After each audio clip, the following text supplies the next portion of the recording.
دلم میخواد به اصفهان برگردم،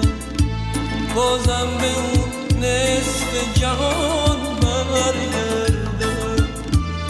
برم اونجا بشینم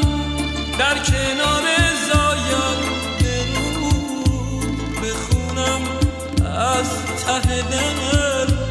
ترانه و شعر و سرود، ترانه و شعر و سرود.